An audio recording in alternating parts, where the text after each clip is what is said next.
Good morning, everyone. I'm Zandiah Lawson with the Ohio Department of Mental Health and Addiction Services, the Bureau of Recovery Supports. We want to thank you for attending our first virtual peer support conference. So welcome. I would like to thank the Ohio MHAS executive team, specifically our Director Lori Chris, and our Assistant Director of Community Planning and Collaboration, Alicia Clark, for their leadership and their support of peer services and making this conference possible. Before we kick off the event, I just want to provide some information and reminders.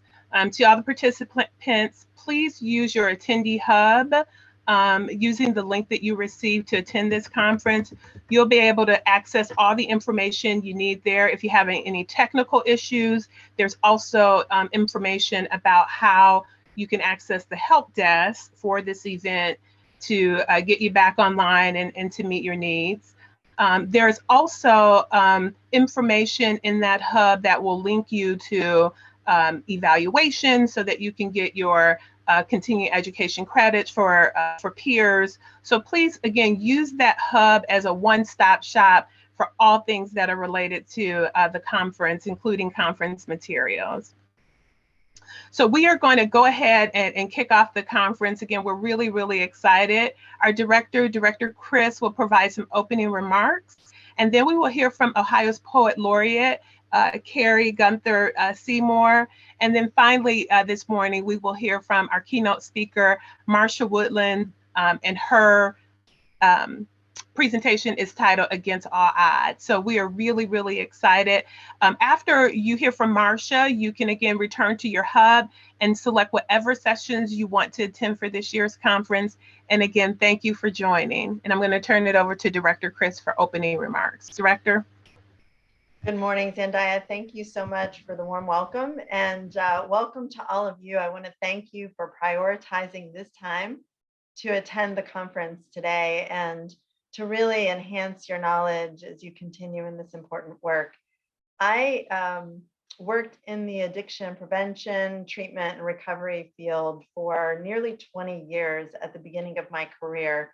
And those are days that really have been an important foundation in my work and in my life. I learned so much personally. I am a recovery ally, and I'm grateful for everything that I learned from all of the people that I worked with. And I had the rich opportunity to work alongside peer supporters when they were newer in Ohio's landscape. And the meaningful work that peer supporters do, that all of you do, is something that I have personally seen grow and enhance the recovery experience for men and women and youth and families throughout the state of Ohio in my own work here in Columbus, but also over the following years throughout the state of Ohio. So I want to thank you for that. This year in particular, peer support services became more essential than ever. And as we faced uncertainty due to the pandemic and the loss of that connection between all of us and our family and our friends and our supports, peer workers became even more important in the recovery landscape. We know that you have been a vital support for people in recovery from mental health and from substance use disorders throughout the pandemic, in emergency departments, at peer-run recovery community organizations, at behavioral health care centers, and that you've done this in person throughout the pandemic, but also you've been creative and found new ways to connect with people remotely too, implementing technology that had never been used before in the recovery space. And I know I've talked to people who found just meaning and connection through those telehealth remote connections that you've built as well. So your actions have really kept people safe and feeling supported during some of the most challenging times of our lives. And we thank you for that tireless work, and can never say enough how much you are appreciated for all of your efforts.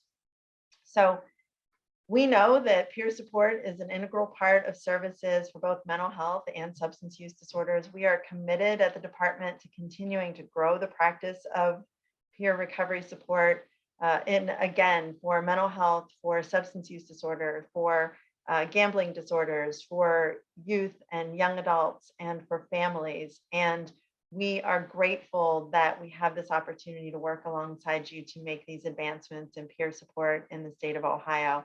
We will continue to work together as we move onward and upward and in the practice of peer support and in creating recovery-friendly communities and places within our state so that we can advance recovery on a sustainable basis. So thank you again for having me here to welcome you. I hope that you really enjoy the session. It's been so thoughtfully put together. This conference offers a lot in learning and in building a practice community for the state of Ohio. So I hope you enjoy connecting with others and the wonderful program that's been put together. Thank you so much.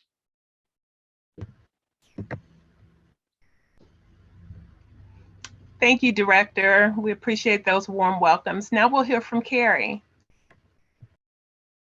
Hello, everyone. I am just beside myself honored to be here today. And just briefly, I want to tell you that I had the great honor of working with folks throughout the state of Ohio this past winter that were working so hard on growing and making their lives better and richer. And that experience was just so fulfilling to me. It taught me so much, and the time spent was so precious to me. And I got some poems from that, and I wanted to share one of the poems that came out of my participating in these workshops, and I appreciate you listening today. And this poem is called Zoom Journaling at the Women's Reformatory. They came to me mannequins, too long in storage, faces masked, a window of windows, their eyes staring me down like a series of Margaret Keane paintings. My face, large screened in the chow hall, blushed, toothy, my heart tapping jig to rib. I understand labels, I say. I've spent a lifetime Appalachian, hillbilly, white trash, hick. This I know. We think it's easier to forget than remember, to resist holy places within us, fearing they too will chew our bones. To that I say, we are but leaves whirling a buckled floor, tossed like loose coins, reflections we glance at a distance. Tell me, when you close your eyes, where do you go? Something about wood smoke, says one, and Jolly Ranchers. Write it down, I say. To a cabin, says another. An overstuffed couch, birds outside chirping at the feeder, dinner sizzling on the grill. You need a hammock there, jokes another. We laugh. Write it down. I grew up on I-71 North, lit up by headlights, squints a pixie. Windows that slid side to side, left open for what air could be had. Mosquitoes, crickets, squawks and thuds. Mom drunk again. I cut myself, says another softly. I'm off, probing the dark. Write it down, I say. Dig fossils, open graves. Take up the blanched eye of grief. Slam doors, plant flowers, grow. Who are you now? Make a list. Write it down. I am compassionate. I'm hardworking. I'm adaptable. I'm creative. I'm accountable. I am worthy. Labels, I say. Proof in black and white. They clap, sing like sisters, and I, their foster cousin, dream them all the way back home. We are family. I've got all my sisters with me. We are family. Rise up, all my sisters, and sing.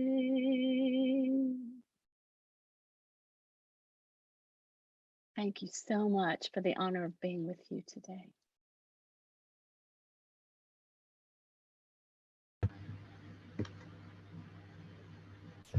Carrie, thank you so much for that lovely poem. Very, very moving. Now we are going to hear from our keynote speaker. It seems like we might be having some technical issues with her. So we just ask that you all just give us one moment while we work on those. Just 1 second.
Okay, I think that we are all set. I think that, Marcia, are you still having technical issues or are you good to go?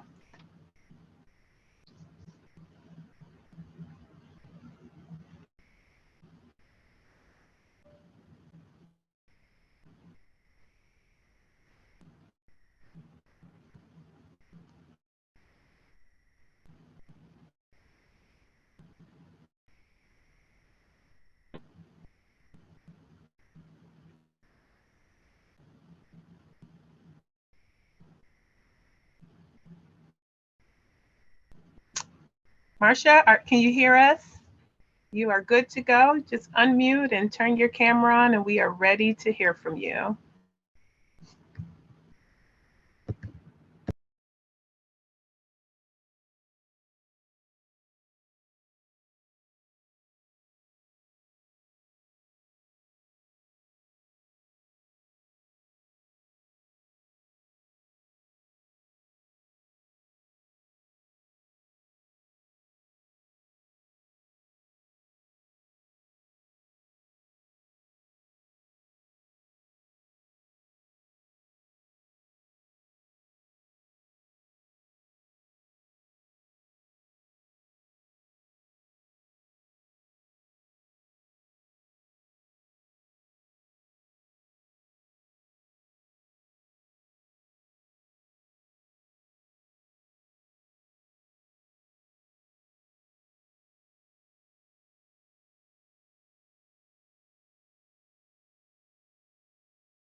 Good morning, Marcia. I'm glad that you were able to join us. We can see you. I don't know if we can hear you. I'm no longer muted. Okay. Good morning. Good morning. And we are ready for you to kick us off. Okay. Okay. So good morning, everybody. I'm Marcia Woodland, and I'm from Washington, D.C. I'm born and raised here. I'm an MSW student currently at Walden University, and I'm the middle of 6 children. I was raised by a single parent mom. And I always like to start where I am now, if that's okay with you all, in honor of my topic, which is against all odds. And I'm talking about from my earliest recollection, the deck was stacked against me. Not only was my mom a single parent, but my mom was battling alcoholism, substance use, domestic violence. She too came from a generation where some of the most horrific crimes, because that's what they were against children, were allowed to go on and happen. And it was swept under the rug. In the African American community, talking about sexual assault and incest and things of that nature, they're a taboo. And so that particular curse, because that's what I believe it was passed on to me. And so from where I stand today as an MSW student, an advocate, a peer, nationally recognized author and survivor, it's always important for me to inspire hope in other people that, number one, I love you guys, you gentlemen, but women do recover. We have so many barriers to success when it comes to recovery, because not only are we parents, some of us are single parents, not only are we dealing with our own emotions, but we're trying to parent children who often have problems as a residual impact of our substance use. And so we just have a lot of barriers, and we have some gender specific needs, that males don't require. And so I always hope to inspire everybody, but especially women, on the journey to recovery.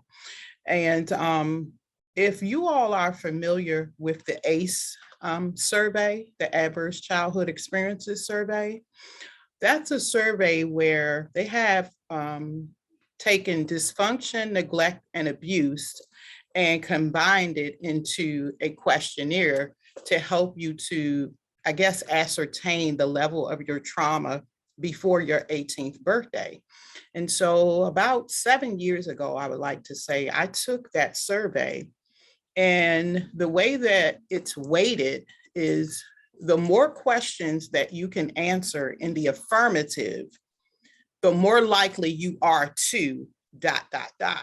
And so there are 10 questions, and I literally answered every one of them in the affirmative. And so what that means is that I had a lot of childhood trauma and a lot of childhood abuse. And so with that being the case, I was really destined from the very beginning to do exactly what I did and to end up in some of the places that I ended up with. And so today I stand before you with 25 years free from active addiction, and it is only through the help of people like you who took the time to help me to just one brick at a time. It was one brick at a time, abuse, neglect, dysfunction, self-hatred, low self-esteem. I had no hope whatsoever that I could ever be anything other than what I saw in the generation before me, which was alcoholics, drug addicts, prostitutes. I mean, they were in abusive relationships. They were having babies by married men, and just the list goes on and on. And so I really didn't have a lot of hope growing up. And so thank God for me that the day came when the life that I was living, I could no longer live anymore. You know, I didn't want to continue trying to mask my pain or hide the self-hatred that I grew up with. I realized when I decided to stop using all mood altering substances that I didn't like myself very much. I realized that I hated my life, and I always wanted to be somebody other than who I was.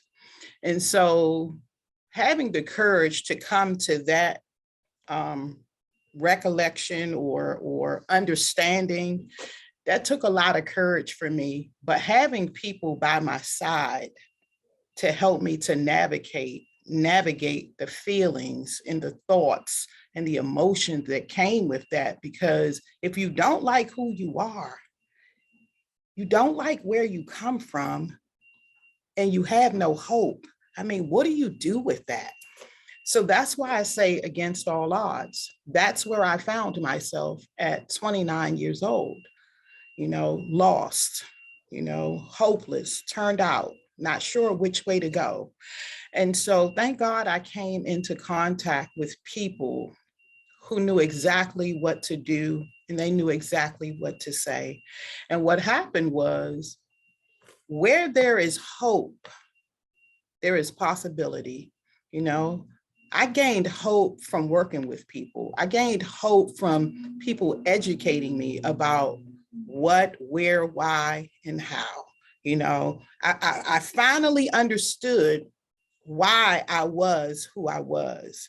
I finally understood that there was nothing wrong with me, that so much had happened to me. And so with that understanding, I began to give myself a break. I also began to give you all a break. You know, my expectations of you, they weren't so great. You know, it wasn't so difficult to penetrate my wall. I was open to the possibility that just maybe you wouldn't betray me too. Just maybe you could help me. And what happened from just those small steps, Marcia began to emerge.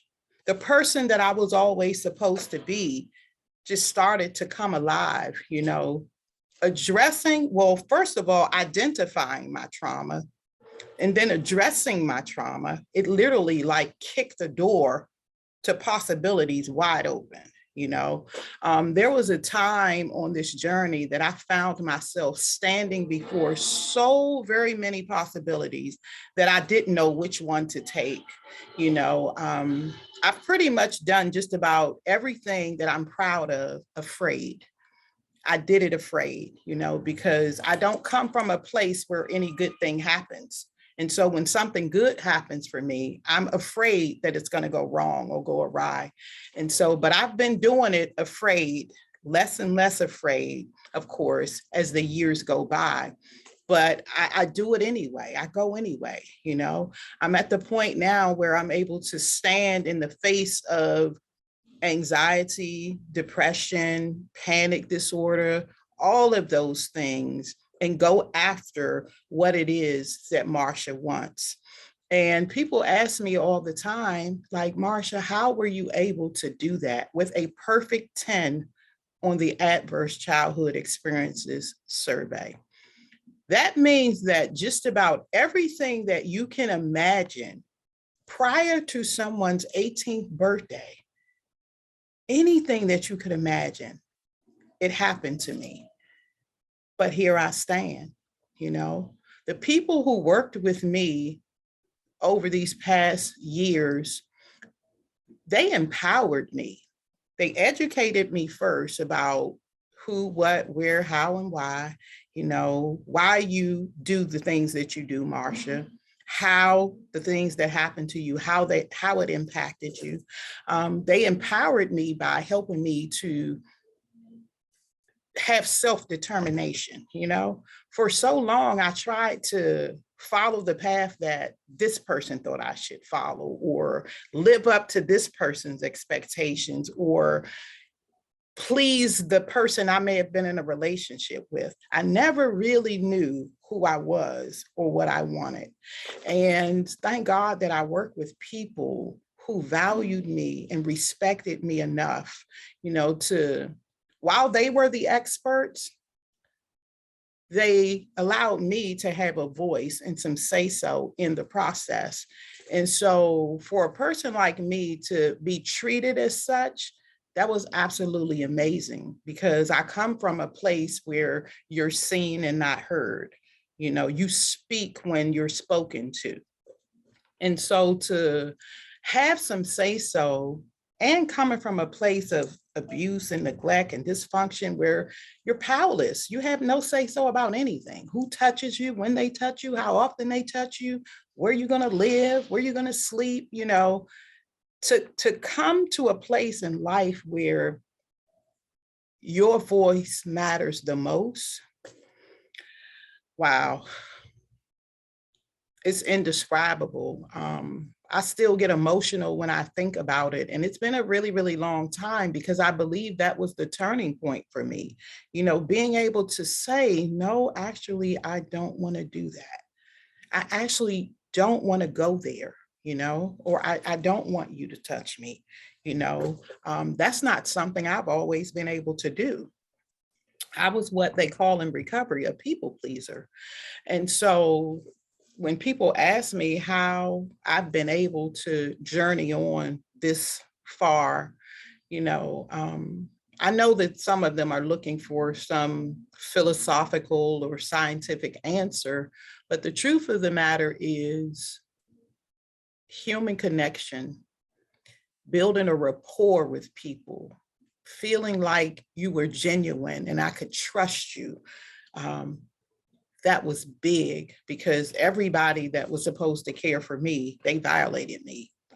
They disappointed me. They didn't show up. And so former relationships have always been challenging for me. And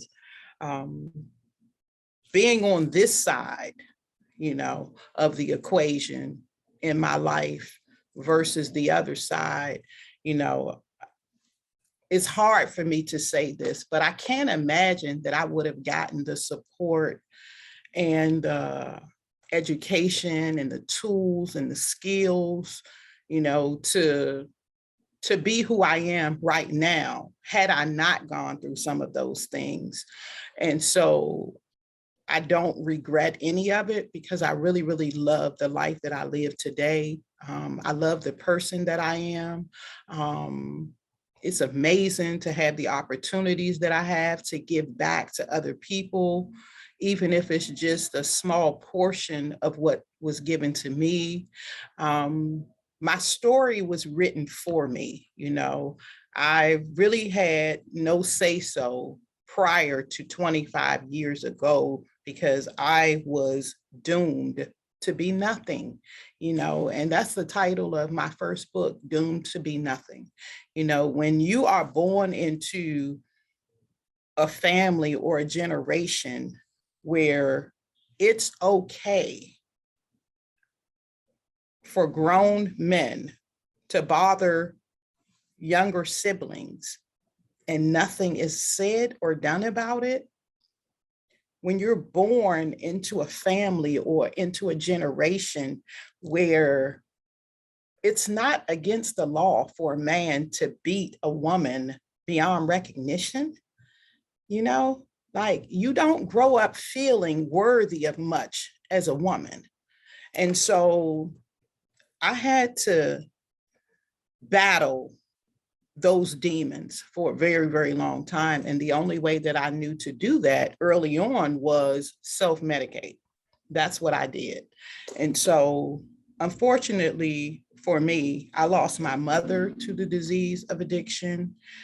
Many of my family members have lost their lives to that disease. And I feel so fortunate that here I stand today, you know, relatively happy, joyous, and free. I feel especially honored to be speaking to you all today. Again, people ask me all the time, how was I able to do it? Love,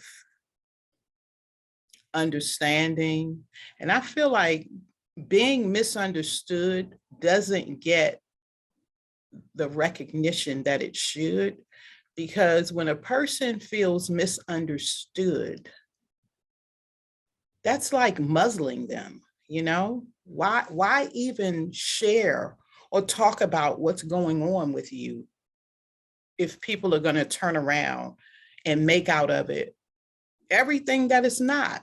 And so just having people who understood and not feeling judged, you know, mutuality goes a very, very long way for a person like me, you know, for a person who never really mattered, you know, you were just there. Mutuality goes a really, really long way. And peers, my peers, yeah.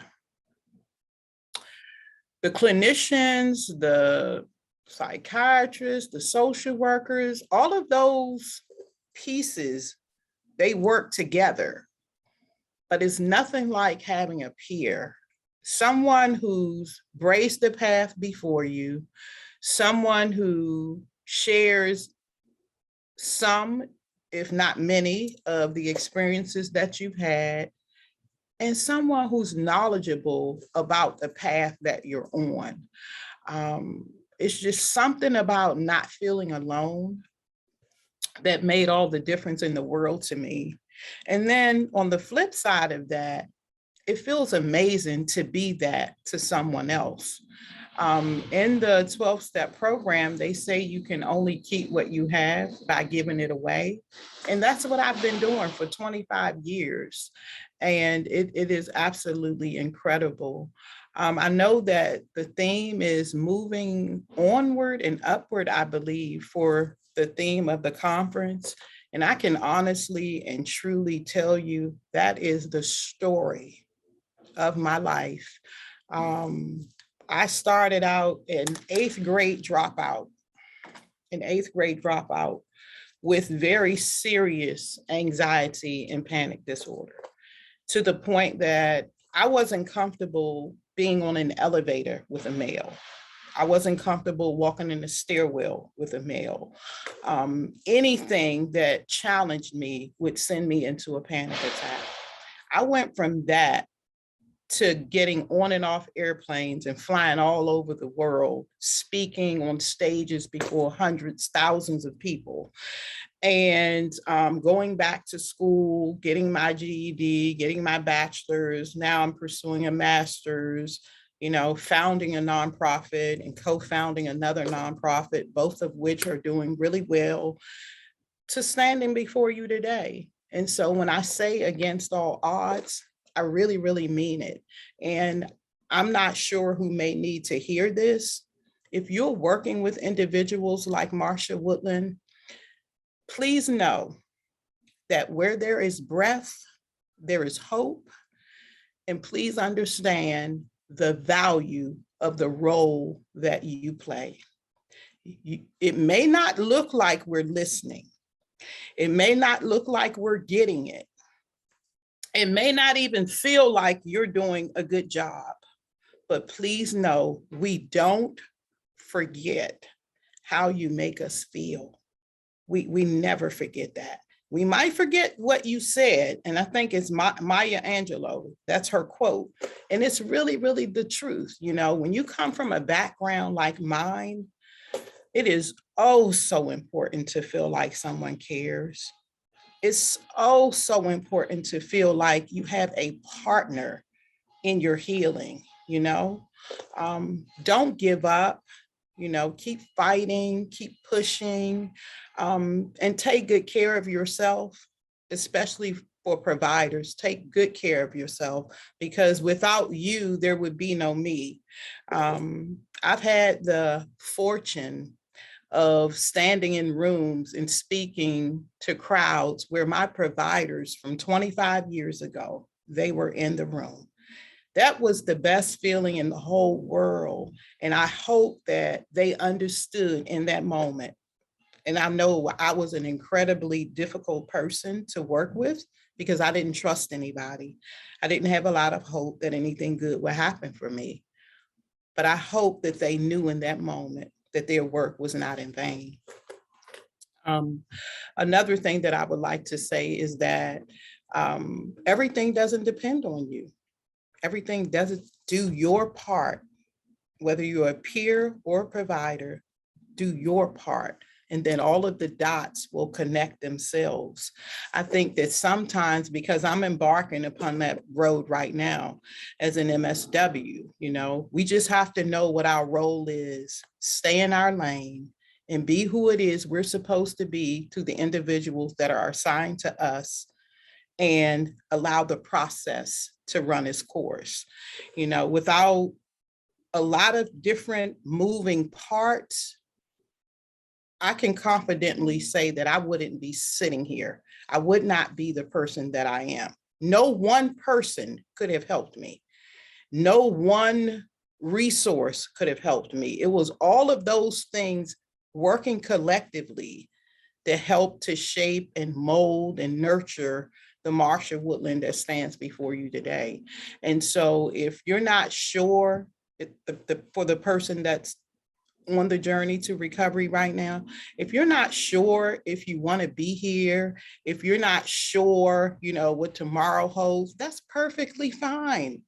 Some days I'm not sure, and it's been 25 years, but I do know I'm sure about one thing: I get to decide, irregardless of the odds that were stacked against me. I was given choices. I was given options. I had support. I had resources. I had people to keep feeding me the information that I needed to replace the old information that would have kept me in bondage to what I know and what I come from. Doors have been opening for me that I could never have imagined. I just say yes every day, and it's an unconditional yes, yes, every day. Marsha Woodland, against all odds, yes, every day, and I wouldn't trade my life for anything in this world. I know that I can do questions and answers. Is it okay, Carissa, if I pause for questions right now? Sure, we'll take a look and see if there are any questions in the hub. Let's see if we have any questions for you.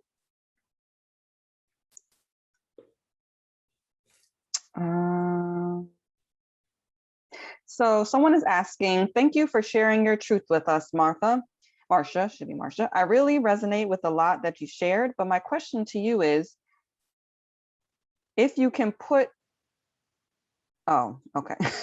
She wants to know if you can put, I did it afraid on a shirt. So powerful. If I could put, who? You can put, I did it afraid on a shirt. Oh, wow. I'm giving you some ideas there. Yes, that's a great idea. Yeah, I did it afraid. I really did. And then everyone's just kind of noting how much of an inspiration you are. So we haven't had any specific questions come through yet.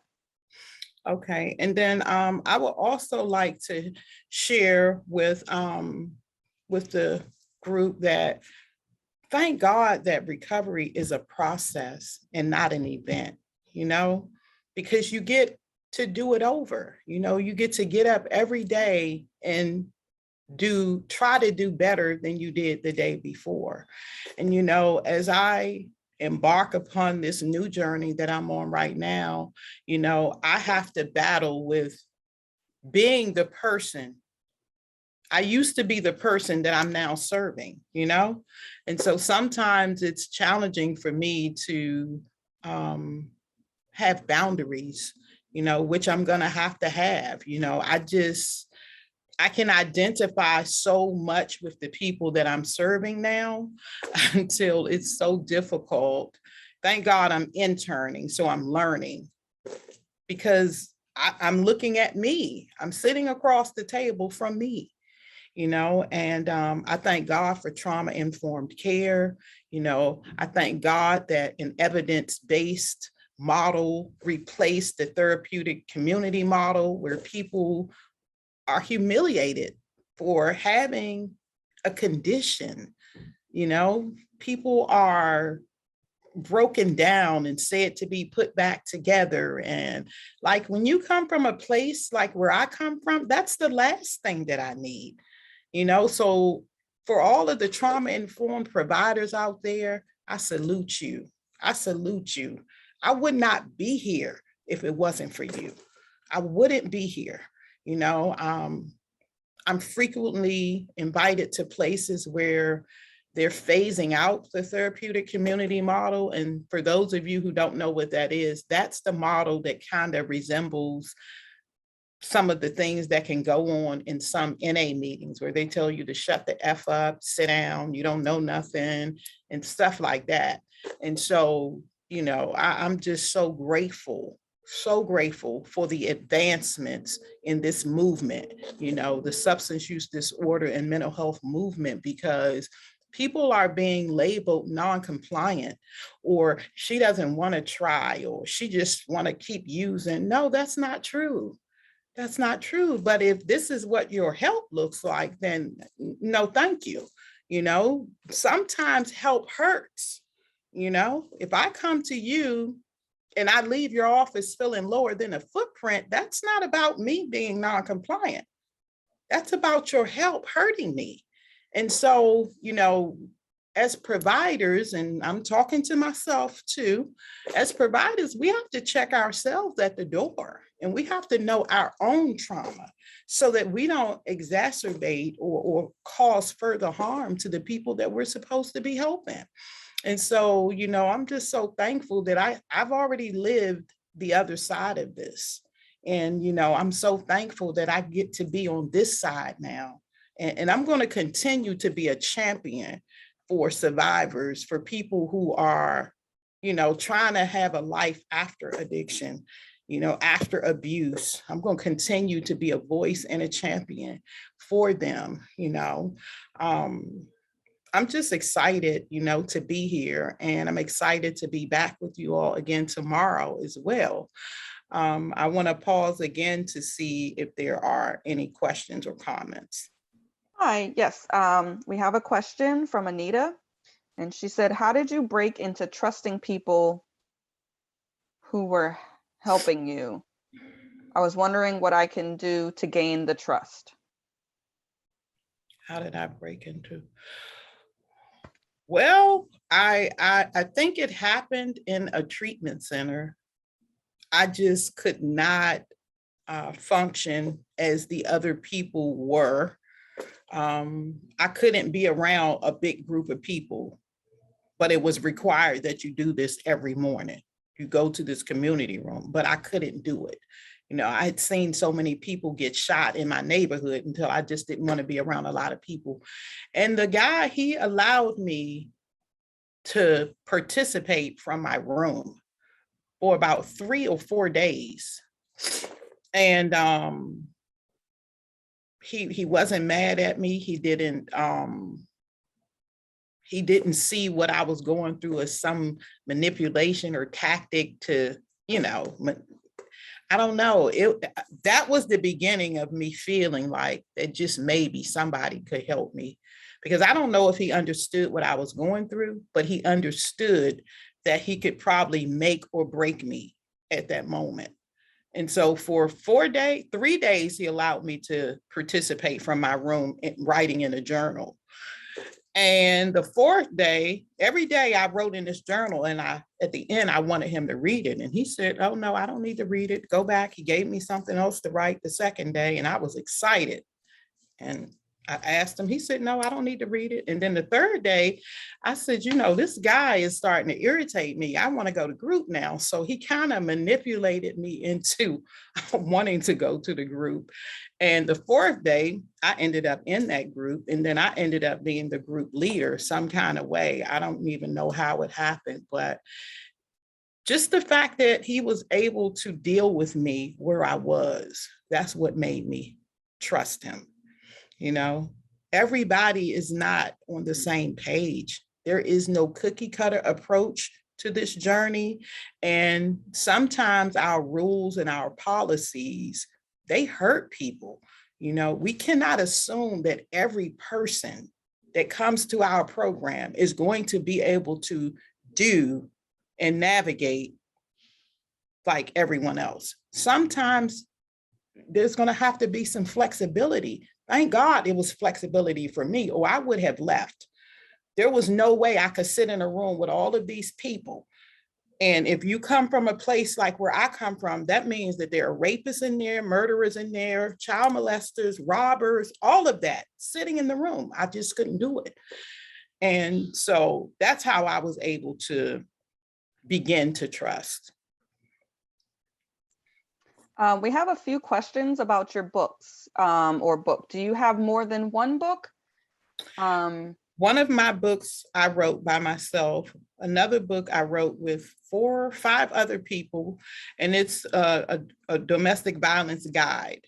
And my title is called Silent No More. So I wrote a chapter called Silent No More in the Domestic Violence Guide. And then the book that I wrote on my own is called Doomed to Be Nothing. And then I have a third book that is yet to be published, and I dedicated it to the Department of Social Services from 1997, because they are the people who literally breathed life into me. And that book is called Shattered, Not Broken. Great. If you want to, you can email us all of the information for your books, and we can make sure we post it on the session page for everyone to come back and take a look and get the opportunity to read that. Okay. Do you want to take a few more questions? Yes, ma'am. Okay. Can you think of any pivotal moments in your recovery that helped you realize who you wanted to be or helped you guide your recovery to where you are today? Well, one pivotal moment, there have been many, but one pivotal moment was I went to a workshop because I was clean, you know, I was doing all the right things, but my life was still a mess. It was still in shambles. You know, not drinking or using substances doesn't cure all of your problems. And so the mess was just still waiting for me. And I just didn't really know what to do. And it had to do with parenting. I was just completely overwhelmed. And I saw an advertisement for a training for $300 that I did not have. And I was just like, I really need to go. I just sacrificed and went to this training. And I was sitting in there. I didn't realize that the training was for clinicians, but I didn't know. I was desperate. So I paid the money. And when we got there, everybody was introducing themselves, and I'm Dr. So-and-so. And they said, who are you? I said, well, I'm just Marsha. I said, I'm a parent. And I sat in the training with them, and the whole training, I kept raising my hand, asking the lady all of these questions and sharing. And I forgot I wasn't in an NA meeting or in therapy. But at the end of the training, the facilitator asked me if I would like to work with her. And I've started speaking around the country. And I've been doing it ever since. So that was a pivotal moment. Just being my authentic self and not hiding behind any labels or titles. She recognized me, and I've been on her team ever since. So that's one moment. Someone is asking about your nonprofit organization. It's called Building Bridges Foundation. Okay. And it's in Washington, D.C. It's peer run. And we serve trauma survivors and victims of homicide, domestic violence. We are victim services agency, basically. Okay. And I founded it in 2008. Someone is asking, we had a few questions in regards to your spiritual beliefs and whether or not they helped you in your recovery, and how so? Believe it or not, early on, I felt like God hated me because he just allowed so much to happen to me as a little girl. So I started this journey feeling alienated from a God of any sort. I didn't have a name for him or anything, because I just couldn't understand why a God would allow some of the things to happen to me.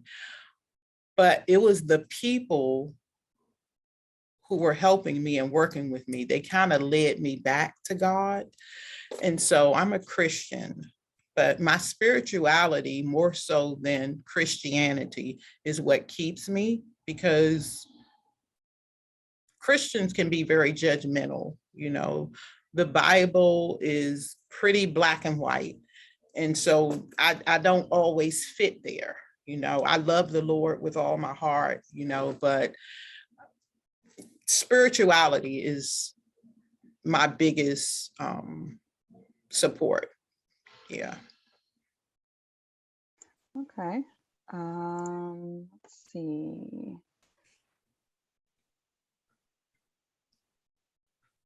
Do you have any advice on managing boundaries?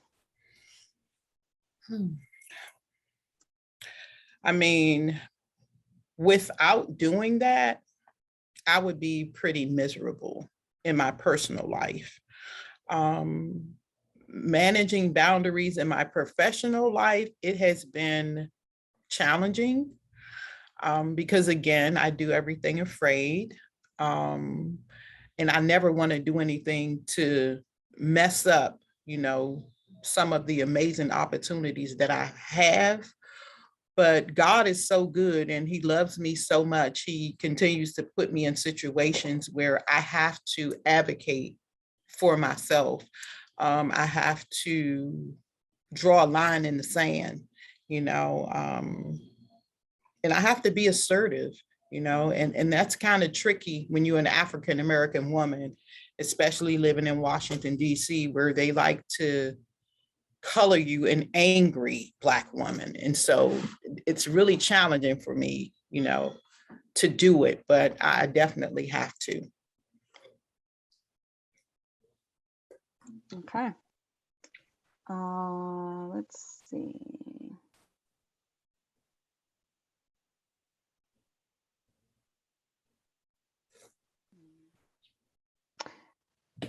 So, what is your support network like? Do you have people in your life you can just hang out with? I do. I absolutely do. And yeah, that's part of my self-care. That's part of my self-care, because I don't always catch it. Sometimes I'm so goal driven, and either I'm in caretaker mode or I'm goal driven. And so I don't always check in with myself. And it's my support system who say, hold on, what's wrong? You seem a little off today, or you seem a little down today. So that is very, very important. And it doesn't have to be a lot of people, just a couple quality relationships, is what worked for me. Okay. And what has been your biggest accomplishment? What has been my biggest accomplishment? Well, my biggest accomplishment, I believe, has been as an 8th grade dropout and a child who was removed from school several times because of a nervous condition. I think my biggest accomplishment is raising 3 beautiful daughters and my son. Their dad passed away early on, and they are doing great. One of my kids, my oldest daughter, she saw a lot and she's still finding her way. But I'm so proud of all 4 of my children, and it's amazing. And they're all leaders in their own right. And so I feel like that's my biggest accomplishment.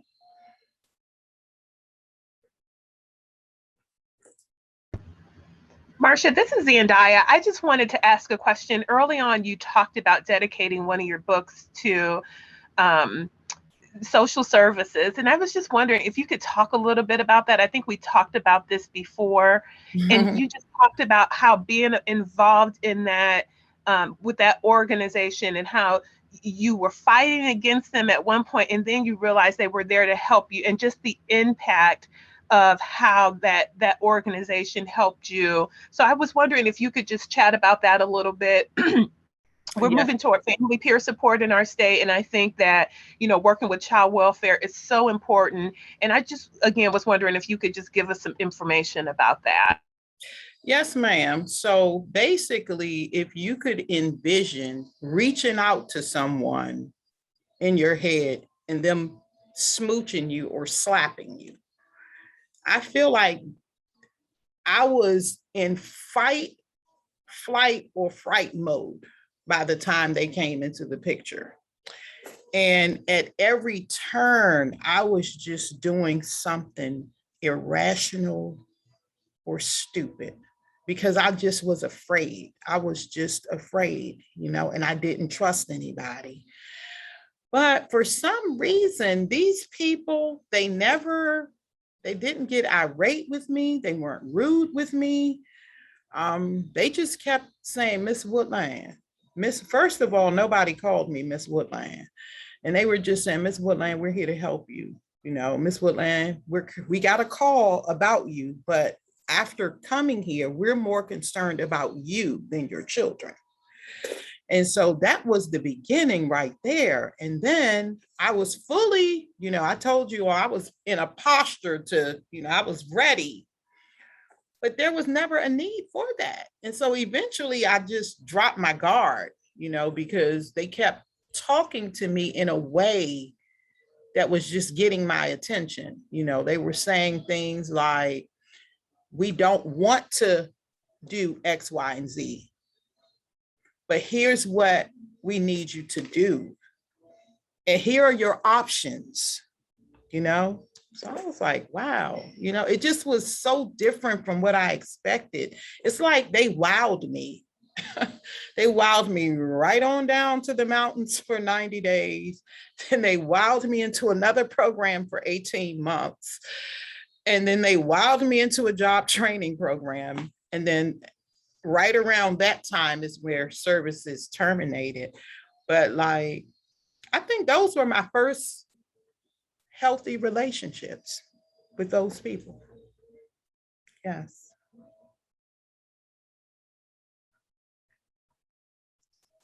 Okay, let's see what else we have for you. Zendaya, did you have any other questions that you wanted to ask? No, I just remember you know, Marcia, you talking about them being a very important force in your life and how you decided to embrace them rather than to fight with them, and how that made a difference for you and your children. It really, really did. I call them my guardian angels. That's why I dedicated that book to them, because I really don't even know. I used to sit with tears running down my face, just wondering like how they were able to deal with me. And one of the ladies, well, all of them sat in a conference that I did, you know, they were in the audience. And one of them told me, she said, I hadn't smoked a cigarette in 20 years. She said, when I started working with you, I started back smoking and I'm still smoking. That's what she said. Another one, she was so determined to get me to an appointment because she didn't want them to take my kids. I wouldn't open the door for her. So she went up the stairs to try to get my daughter to open the top door. This woman fell down the steps at my house and hurt herself. And before leaving my house to care for herself, she called a colleague to come and replace her. And they got me to my appointment. Like I'm going to be indebted to this agency for the rest of my life. And believe it or not, I have gone there 3 different times, left books, t-shirts, cards, brochure, asking if I can volunteer. And I have yet to be able to do it. But I'm going to keep trying until they allow me to do something. And so, yeah, these people opened the door for me to walk through, to be who I am right now. And I'm Facebook friends with some of them right now. That's wonderful. Zendaya, anything else before we go back to the hub for questions? No, I love that story, Marcia. We're doing work here in Ohio to work having families and individuals who have gone through the child welfare system to work within that system to help parents since they've walked that walk and that journey. So I'm sitting here laughing at your story, but it just sounds so great just to hear the determination of that. Those professionals that you had the benefit of working with. But no, that's the only question I had, Clarissa. Okay. And someone wanted to know, where did it go? Sorry, I just had it up here.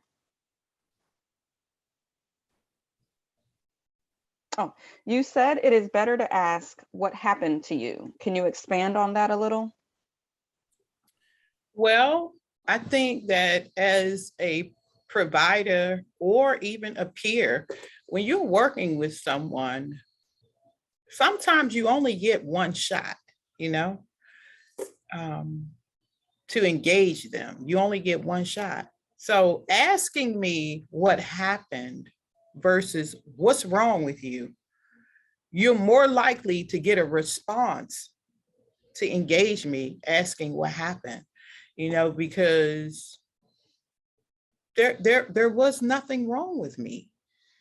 A whole bunch of things happened to me, and knowing that difference, that started a whole nother conversation. Knowing the difference gave me the courage to just try, just listen, just be open, just maybe, I mean, my whole life I've been told I ain't nothing, ain't gonna be nothing. I'm a screw up, the evidence from my family and me suggested that it was all true. There has to be something wrong with you. No child by their 18th birthday would go through all of this. There has to be something wrong with you. This is the narrative that was written, and it's the one that I continue to tell myself year after year. So having somebody ask what happened to me, number one, it shows interest in what I made of the experience, because many people have things happen to them and nobody believed them, So having the opportunity to communicate what I made of those experiences, it was like bricks fell off of my shoulders. Yeah. Okay.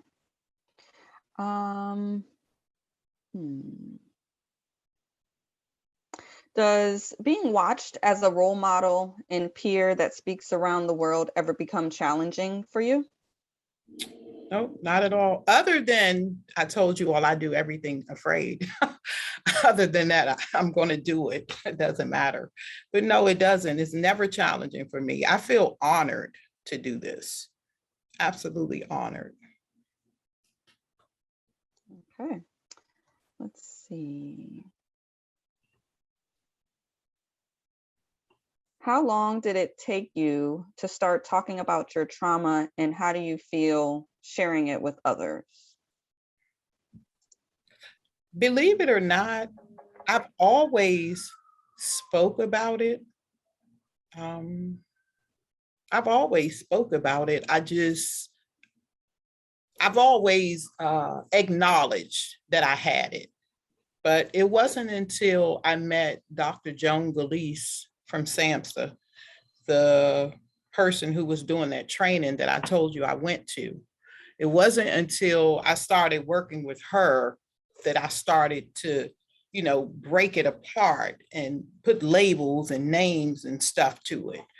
I would just say I was raped, or I was molested, or I was shot, or I was hit by a car, like that. But yeah. Because I realized it's not what happened to me, it's the way that I responded to it that was more important for me to share with people, you know? Yeah. Okay. And what do you do when you start to feel burned out? I get number one, large male crabs. I put on stilettos and go dancing, even if it's in the living room. And I sometimes I binge watch TV, but I do something when I get burned out. I have to, because my panic and anxiety, it can overwhelm me to the point that it's not manageable if I don't pay attention to myself. Okay. So I know you've been talking about a few self-care things that you do for yourself. When you first started to help the community, did you struggle with self-care, and how and what did you do to fix that? I want to say 3 years ago, I began working bedside in the emergency room with people suffering from gunshot wounds or families dealing with the loss of a loved one to gun violence. And I think that was the most difficult time for me, because I wasn't able to just cut off the light and close my office door and leave work at work anymore. That was a totally different, I just had never dealt with it so up close and personal, and I had to support family members, who had lost a child or something to gun violence here in DC. And that was very, very, very difficult. That's when I think I started to reach out to my peers more around the country. Yeah. People who would understand what I was going through. Yeah. And being a peer is difficult in and of itself, even when you're not working with that population that I just talked about. Being a peer in an organization that's not peer run, or some people implement peer support begrudgingly, and I'm sure that's not you all, because I can hear the enthusiasm in all of your voices, but some people implement those programs but don't really believe in them. And the peer is made to feel like an outsider or like a thorn in their side. And so that's how it was at the hospital. They really didn't want me there.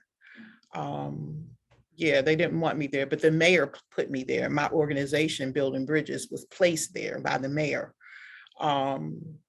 Me and 5 other organizations, we were put there to support families because violence is terrible here, gun violence. But yeah, you have to have some self-care, you have to have some support. But I reached out to peers all around the country when I was working in the emergency room. Okay.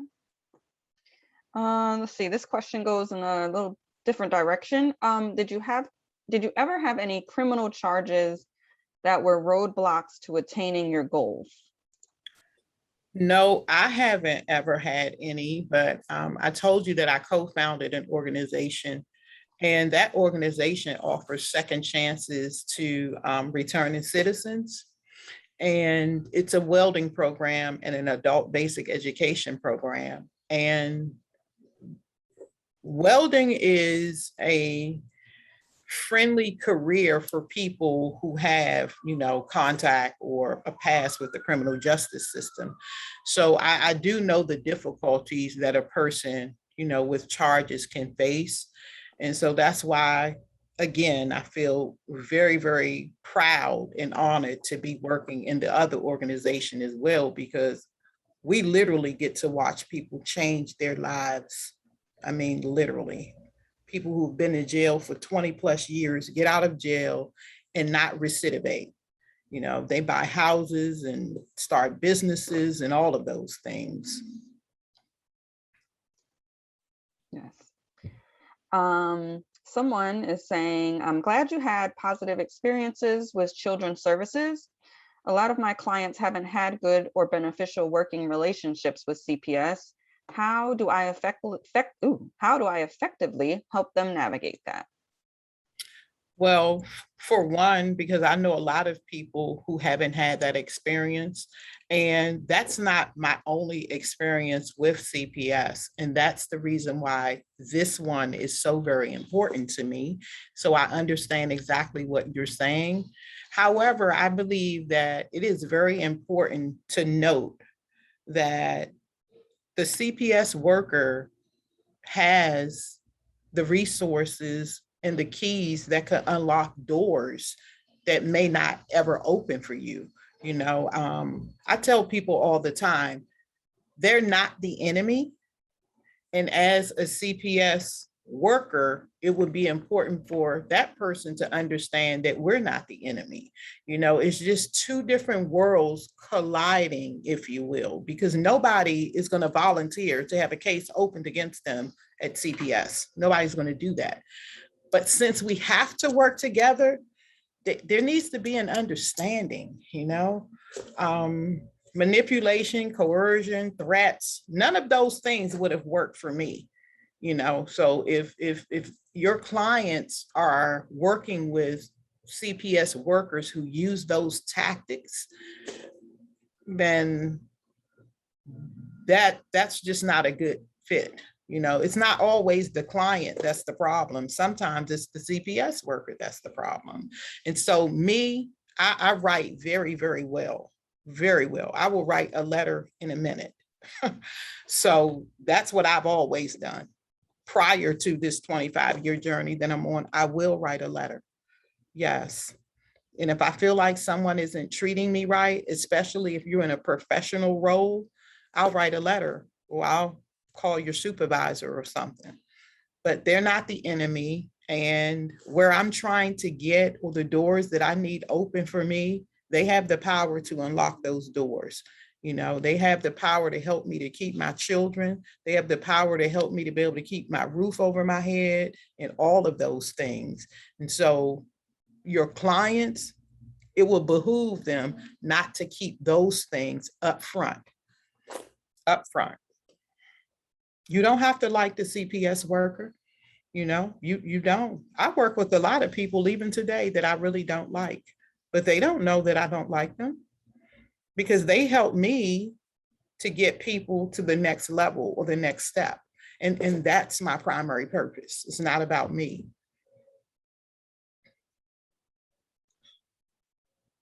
Wonderful. Someone wants to know, what was your education level when you started writing your books? GED. Okay. That was nice and simple. Let's see.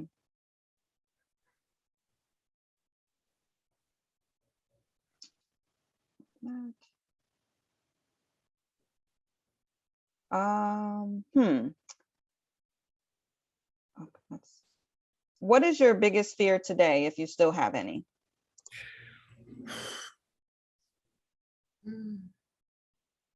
My biggest fear today is probably not passing away, but passing away prior to all of my children getting.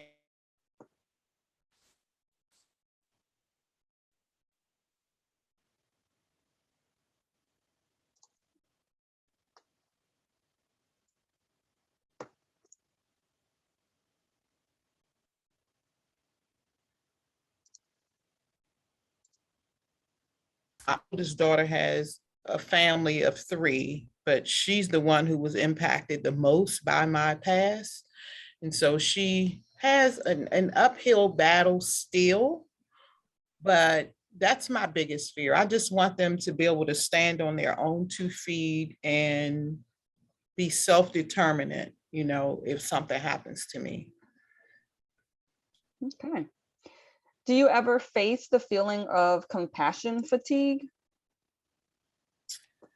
I would like to say yes.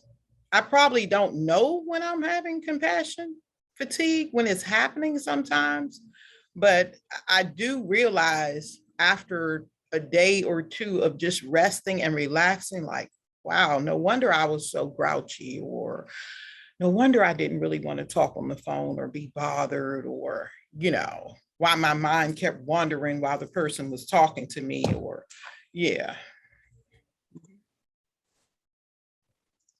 Okay. Let's see, we have quite a few. So I'm just trying to kind of pick some really good ones for you. How difficult do you think it would be to get to where you are without peer help? I wouldn't be here. I would not be. Because you have to think about it like this. Just with the little bit of information that I've shared with you, I only knew how to do what I knew how to do, which was what I was doing. That's all I knew how to do. Somebody had to show me, tell me, right? I didn't know how to do any of what I've done. I didn't know how to do it. Oh. Okay. Let's see.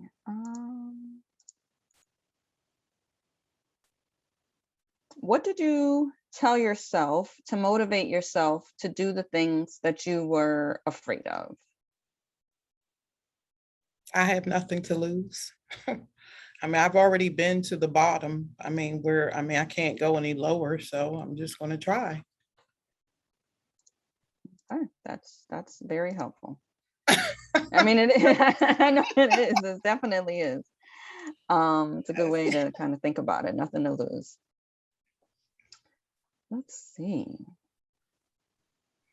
And I'm forgive me if I'm reading this wrong. It seems like there might be something you understand.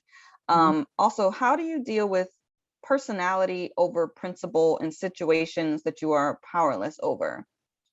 Maybe from those in the field that are in a higher position than you? Well, for one, I choose my battles.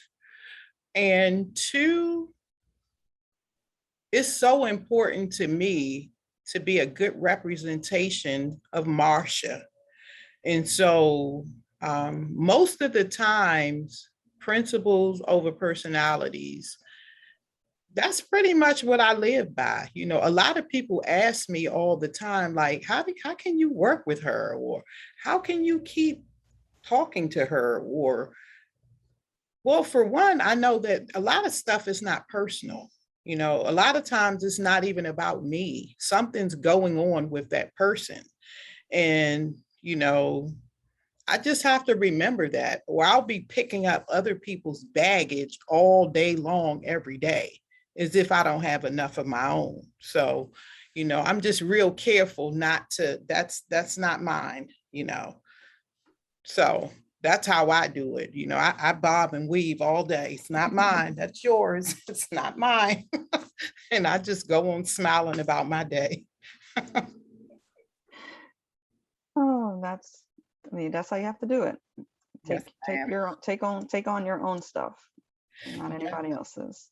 And it's okay for people. Sometimes we don't know what our colleagues are dealing with, and sometimes they can be unmanageable. Sometimes they may not even mean any harm, and so I just try not to personalize it. Yeah. Someone is saying, it sounds like you feel it is important to honor a peer process. It sounds like you feel it is important to honor a peer's process on how they want to recover. How do you begin to help a person discover what their process is? I don't know if people helped me to discover it. I think I was the type of nurturing and relationships that were forming with me and providers, me and peers. I just arrived at that place where I realized I don't want to do that. They were like, well, we think you should go. Yeah, but I don't want to do that. And I think having them support that and not write me off or color me as somebody who just wants to go back to where I came from or who doesn't want to change. You know, having them honor that is where I began to self-determinate, you know? Yeah, just something as small as saying, yeah, but I don't want to go to that program. Yeah, but I want to stay with my kids.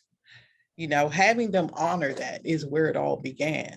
So from those small things, those small choices, I started to make big choices. I was actually offered an apartment, 0 rent,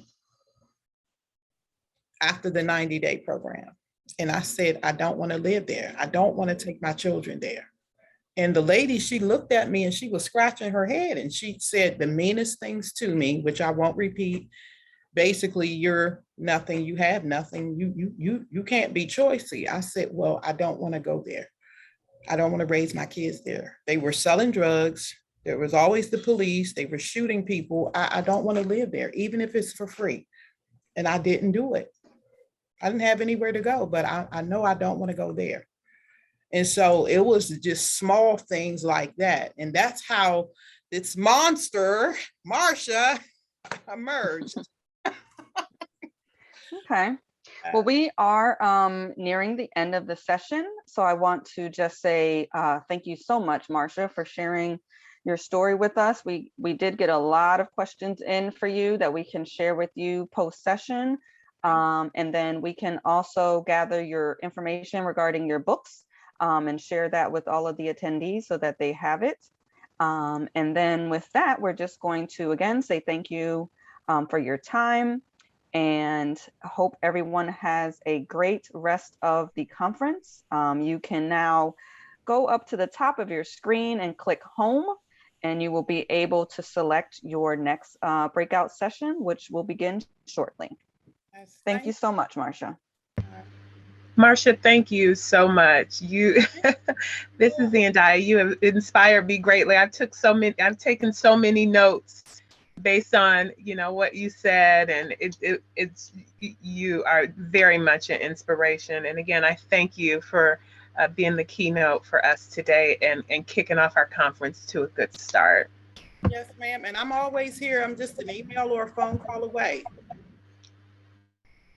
We certainly appreciate that. Thank you so much. Someone mentioned during the session about some T-shirts. I wrote down a lot of things that could be a T-shirt, and I just appreciate so much, Marsha, your honesty and your vulnerability. And one of the things that you said, and I know it touched a lot of people, that you did it, but you did it afraid. And I think that when we do things that makes us uncomfortable, that's where growth happens, when we grow outside our comfort zone. So again, thank you so much. Just such an inspiration, and we appreciate you kicking off our conference and getting us off to a good start. So thank you. Take care, Marsha. Tomorrow. Okay, sounds great. Thank you so much. Have a great day.